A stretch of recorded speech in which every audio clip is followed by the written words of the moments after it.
You tear through a membrane with your teeth. Your eyes are sealed shut, and your hind legs fold under you like soft wire that cannot hold weight yet. The air inside the leaf-lined nest shifts as your body forces its way into it, carrying your heat outward and drawing cooler air across your wet skin. You are born into a world that already hunts by smell. Because you have torn the membrane, your scent leaks into the dry grass. Because your scent leaks, ants reroute toward the nest, their lines bending around the new sugar and salt of you. Because ants gather, the soil above you trembles with their movement. And because the soil trembles, a shadow crosses the thin roof of woven leaves. It lands without sound. The roof dips under hooked weight. Air is pressed flat by wings wider than the nest. A beak punches once through the grass and misses you by the width of your sealed eye. You do nothing. You cannot do anything. The beak withdraws, the wings beat once, and dust filters down through the roof in a new pattern that wasn't there before. The world does not need to see you to know you are here. Your mother returns only after the shadow lifts, her narrow snout parting the grass in precise lines she has cut and recut for weeks. She nudges you toward her belly, and milk comes in short, efficient pulls. You swallow because your throat contracts and will not wait. Outside, the ants continue their new path. Days old, your eyes split open. Because they open, light resolves into stems and moving legs and the hard shine of beetle shells. Because you can see, you crawl toward the edge of the nest. Because you reach the edge, your hind legs unfold and push for the first time. And because you push, you tumble into open air. The fall knocks dust into your nose.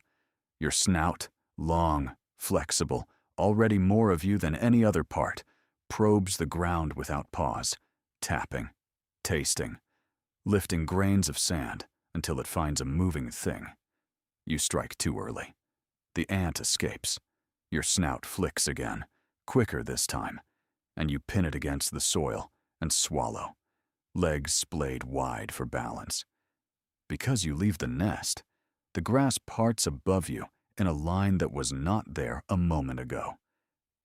Because the grass parts, a snake's tongue tests the gap. It comes low and silent, scales sliding over each other with the sound of dry seeds. The head lifts. The tongue touches the place where your body pressed the sand. Before it reaches you, your mother explodes from the nest, hind legs uncoiling.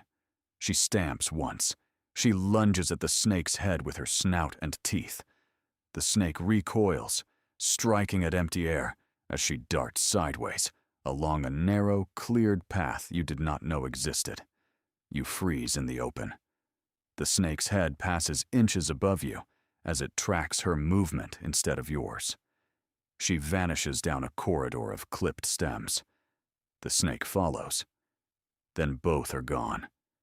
Because they are gone, you are still in the open. Because you are in the open, a shrike lands on a thorn bush nearby and waits, head tilted. Your mother reappears on a different path, slaps the ground once with her hind foot, and the shrike lifts away in a burst of wings. She does not look at you. She runs past you into the nest. The ground here is cut into thin highways you did not make. They form loops between feeding patches and the nest, kept clear by teeth and constant feet. The map your mother runs took months to memorize. You have days before she stops running beside you. Weeks old, your legs stop trembling. Because they hold, you begin to run the paths alone, tracing the arcs your mother has worn into the undergrowth. Because you run them, you learn their turns by muscle, not sight. Because you learn them by muscle, you keep your eyes on the air instead of the ground. And because you keep your eyes on the air, you see the hawk before its shadow lands. You drop flat in the middle of the path, Your fur lies the color of dust. Your snout presses into sand and goes still, the tip barely moving. The hawk's shadow slides over you, pauses, shifts. It lifts again and drifts toward a moving lizard instead.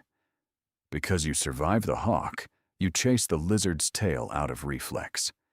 Because you chase, you leave the path. Because you leave the path, the ground thickens with stems that catch your ankles. A mongoose bursts from the brush. It is longer than you, heavier, built low to the ground with jaws that close like a trap.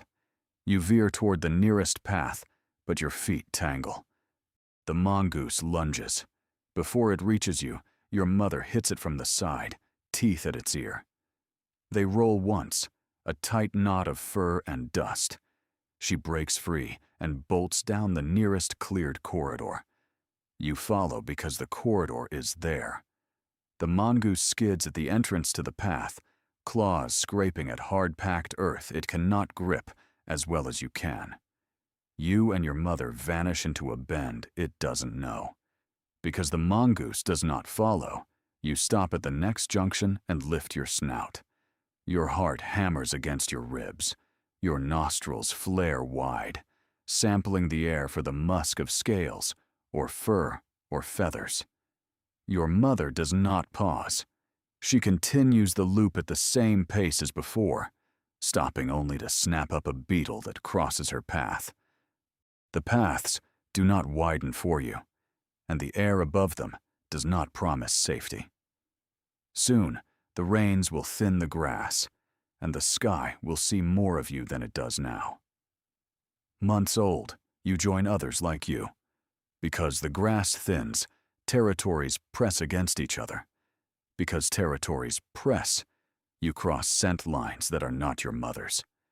Because you cross them, another sengi charges you nose first, hind legs flashing. Bodies collide in short bursts. You box with your forepaws, bite at fur, spring backward. You circle, then break apart. The fight lasts seconds. The border shifts by the length of your body, no more. Because borders shift, you range farther to find insects. Because you range farther, you lose the exact angle of your mother's path at a fork in the grass. The corridor splits into 3 identical lines of clipped stems. You turn left. It narrows. You double back and try right.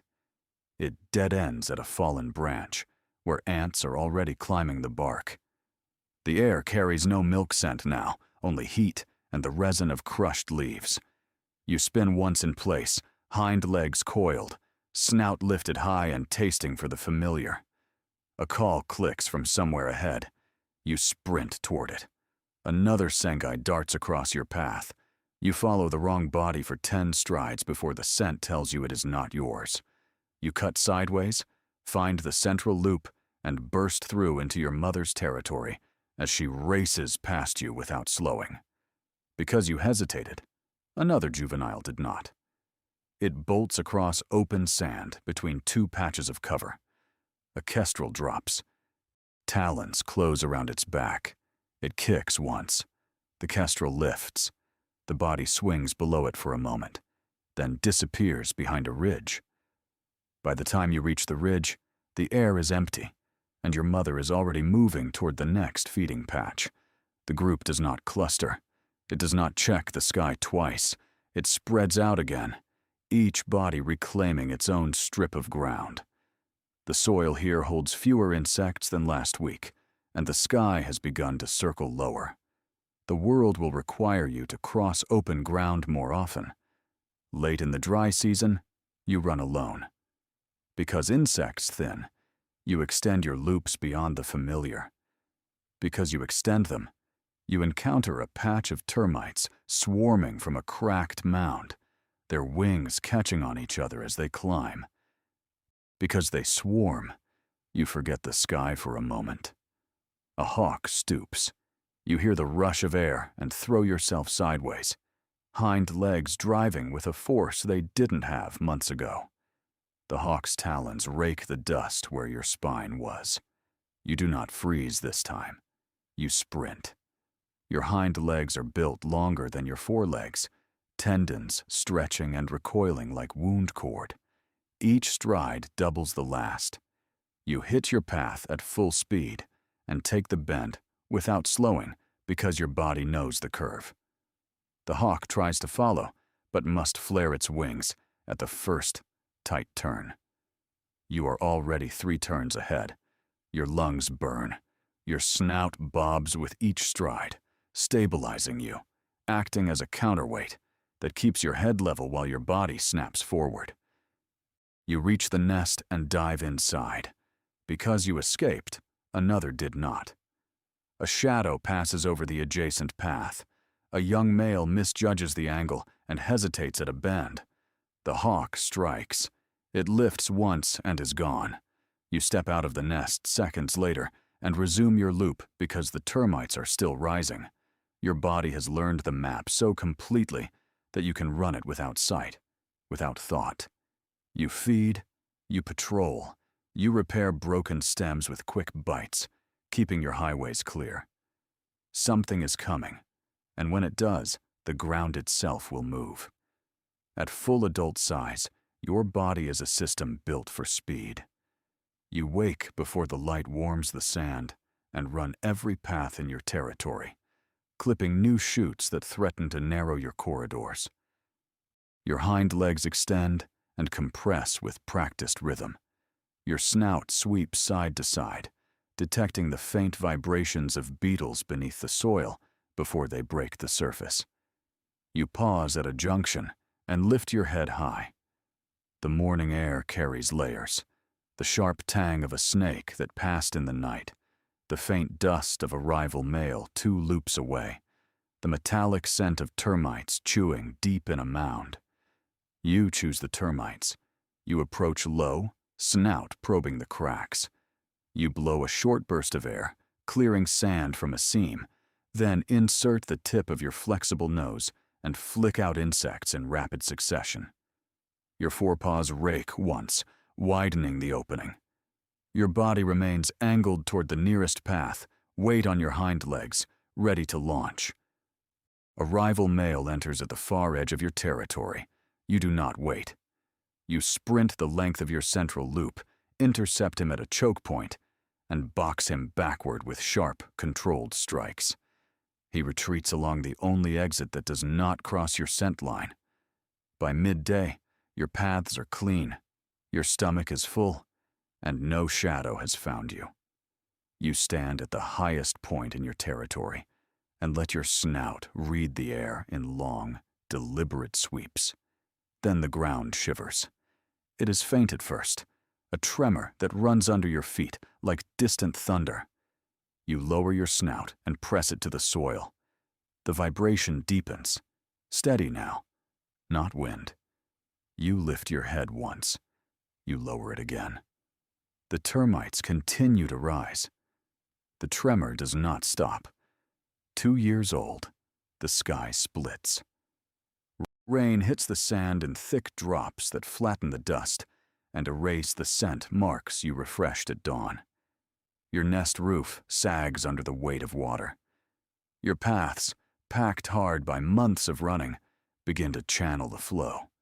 You dart from the nest to clear a blocked bend. But the corridor you know is now a stream. Water runs where your feet expect dry earth. You try to cross at a shallow point. The current catches your forelegs. You leap backward. The water rises another inch. You sprint to the higher loop near the ridge. It, too, fills, brown and fast. Your hind legs, built to explode forward on solid ground, slip on mud that moves under your claws. You scramble, claws digging for purchase that dissolves beneath you. A wall of water comes down the slope, carrying leaves and twigs and the bodies of insects. It hits the base of the ridge and splits, one branch tearing through your central corridor. You turn toward the nest. The roof collapses under the weight of runoff. The chamber fills. The scent of your own bedding vanishes under the smell of churned earth. You attempt one last sprint along the outermost path, but it no longer exists. Your hind legs kick against moving water that does not hold. Your long snout, so precise at reading still air and soil, fills with silt. You inhale mud. You kick once more. The current rolls you sideways. Your body strikes a buried stone. Your legs fold under you the way they did on the day you tore into air. The water continues past. Above you, rain keeps falling on the grass. A hawk rides the storm edge. A rival male tests the new borders where the flood has erased them. You cleared and memorized a network of paths and held a territory through a season of thinning insects. You drowned in a storm that turned your own corridors against you. The rain stops, the ground dries, and other feet begin cutting new lines through the grass.